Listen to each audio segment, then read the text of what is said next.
South Africa is battling to save face with a string of negative stories making global headlines. Joining us now to discuss this is Jordan Griffiths. He's from Media Tenor. Jordan, thanks for your time. You've put together this report and it looks at how global media has covered headlines in South Africa. What have you found? Thank you, Tumi, and thank you for having me. So this report is based on analysis from our international data, where essentially we have a number of researchers spread out across the world, in the US, parts of Europe, Vietnam as well. We have researchers who code Chinese TV. And what they do is they look at primetime TV news in those countries, and they identify content that's about South Africa, and they code what that content has been about. So essentially they're looking at where has South Africa made news globally in global headlines. And essentially, we've done our analysis over 1 year, and we also looked at the last 20 days, from the 1st to the 20th of June, to get an idea of how we were covered there. So over the last year, we've seen that, for instance, last year, our coverage focused in May. We had the elections, which was obviously a big event. And then into September, we had the Oscar verdict. And much of South Africa's coverage globally last year came from the Oscar trial. Into 2015, unfortunately, the tone of our coverage has taken a significant dip. And this has been primarily driven by two key stories. The first is xenophobia, the xenophobic attacks, which took place into April and ran a bit into May, which dropped sentiment on the country.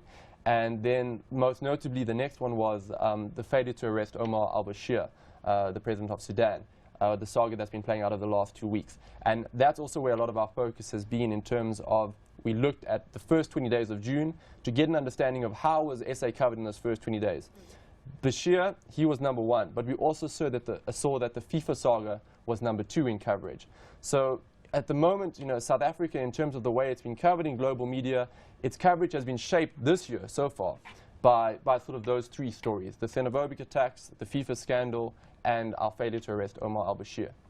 Yeah, I always find the whole sort of media angle also to markets, fascinating. I mean, we actually help develop tools at the moment where you actually scan social media to pick up the stories, and actually it generates trading ideas on the back of the prevalence of certain words, etc. I mean, just maybe can you go through a little bit of the methodology of how you developed the report? What are you looking just at primetime news? I mean, what other channels? Is it just news feeds, news wires?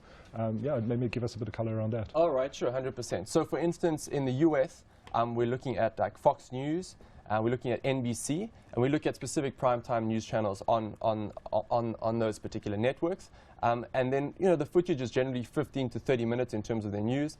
And our researchers will code the entire news clip. So they won't only focus on South Africa, they code news from across the world. And when, say, a newscaster or presenter like yourself is talking about South Africa, they'll identify, okay, who is the protagonist? The protagonist is South Africa. What topic are they talking about? FIFA. How has the presenter spoken about South Africa in relation to that topic? Has it been negative or positive? Has there been a particular person that's been mentioned? So that's one example. Then obviously in the UK, we're looking at like BBC Newsroom. We have a number of channels in Germany which we monitor.